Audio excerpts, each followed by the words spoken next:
everyone, I'm Abby Hammer, Chief Customer Officer at ChurnZero, and this is CCO Challenges, where I quickly go over common customer success questions and issues with a guest.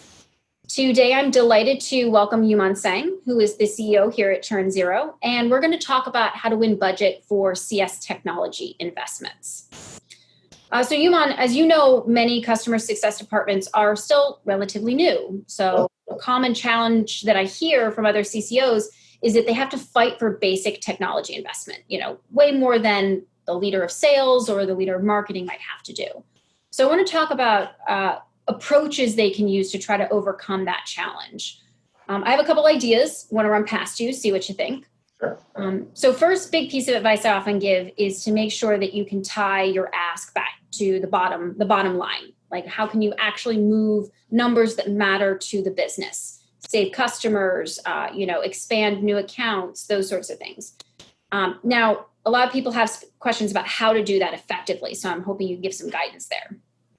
Yeah. So, you're talking about an ROI argument, right? And sort of for most CEOs, the ROI argument is the one that should carry the most weight, right? Sure. Because in the end, all investments that get made should have a good return. But to your point, CS is generally a relatively new department, especially compared to sales and marketing. And so a lot of these things are being bought for the first time, right? Yeah. And also a lot of people are sort of new in customer success, never had to, do an ROI argument before. So, you and I have talked about this before, right? I would really focus in on a few things around ROI. So what more can you commit to, right? In terms of more expansion, right? Mm-hmm. Higher renewal, upsells, right? And be realistic about it, right? You're not going to, maybe you will, right? But committing to, say, a 20% higher retention and 10% more expansion may be really tough, right? So, what do you tell your folks? Yeah, well, on that point, I think that's where people get nervous, is they say, like, okay, I don't want to overcommit because I don't want to, then go on next time I ask for something, it's like the boy who called wolf. So they're anxious about saying, like, well, I've done the math and I have a number that I think could be reasonable, but they're still worried it's too much. It passes a sanity test, but is there more I can do to try to make sure it's a fair number? What I always try to do is sort of a range, right? So there's always the break-even point. And generally with technologies, we've done a lot of these ROI calculations for, our own prospects.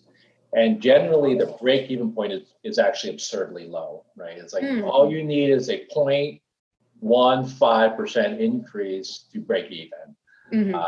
And if you got a 3.0% increase, your ROI is, 100 times or something like that.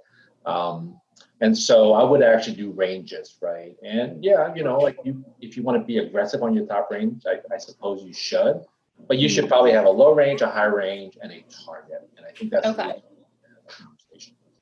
All right, I like the range idea.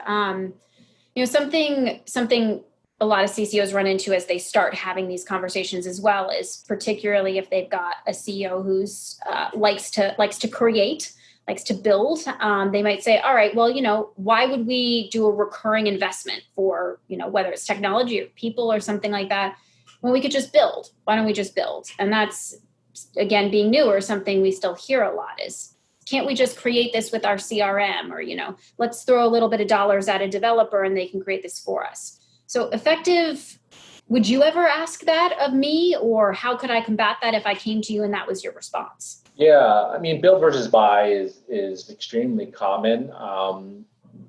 And I think a couple of things are happening, right? One is that, there's actually just more software, around now, sort of built for almost anything you want to do. That's good and bad, right? It's good because building just feels less necessary, like now than it's ever had before, right? A common thing I would say is like, well, if you talk to, would you build a marketing automation tool, right? Your CMO, Yeah. Would you build a CRM for your VP of sales? The answer, of course, will be no to that, and because these are technologies that are mature, been around for a long time. And by the way, that's starting to become the case for customer success platforms, right? They're starting to become, things that more people have. They're getting to be very mature, very very complex and deep, right? A lot of tech. It'll be harder to make that to make the build versus buy argument. Now, the counterpoint is that because there's so much software, is that the CEO is getting hit with a lot of requests for software. So I understand that, but just ask. I would ask your CEO the question, like, you wouldn't really want to build some of these. Why would you build that? So what we hear a lot is that CEOs saying, not necessarily saying, hey, like this is our long-term plan, but can we use a build almost as a proving ground? Prove to me that some of this automation that you think you need, or some of this reporting you think you need, will actually be effective. And if you can show me that, then okay, we'll commit some more dollars. Which, I mean, on the surface, I suppose I get to a certain degree, still feels like an expenditure that is not best in breed, but it's a little bit harder of a point to combat when it's just like, well, I want to test the water. So what would you say to that? Yeah, at some point that's not unreasonable, right? Like if they want to test, if testing the waters means, hey, let's bring some of these techniques and see if it works, right? And let's set an experiment and make it happen. I would say time bounded, right? And if it makes an impact on sort of the use case, the thing that, of course, building doesn't, building, you always have to keep building, right? You always have to keep going.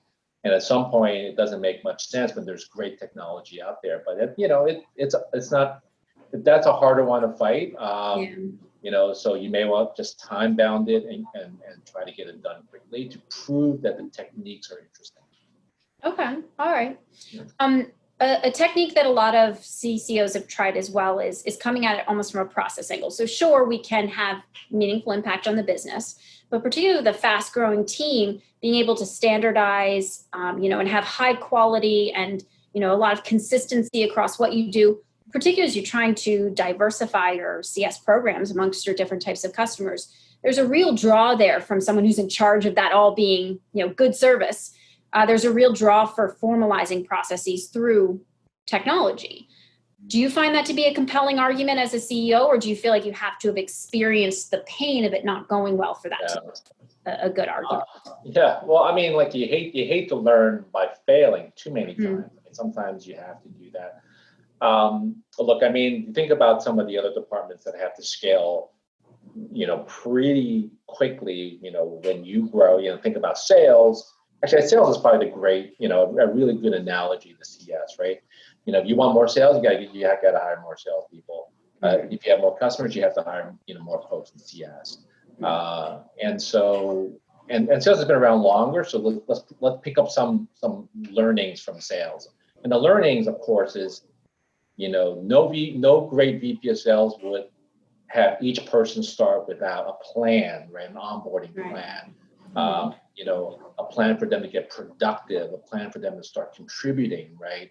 And those are really a combination of training, onboarding processes, and talking about customers in a similar way. CS has to have that as well, right? So I think it's a good thing to say. I would say use the analogy of sales, right, to convince the CEO, because they've been convinced about that for sales, and sometimes they just need a moment to, say, oh, yeah, I guess if sales has to do that, why wouldn't CS need to do that as well?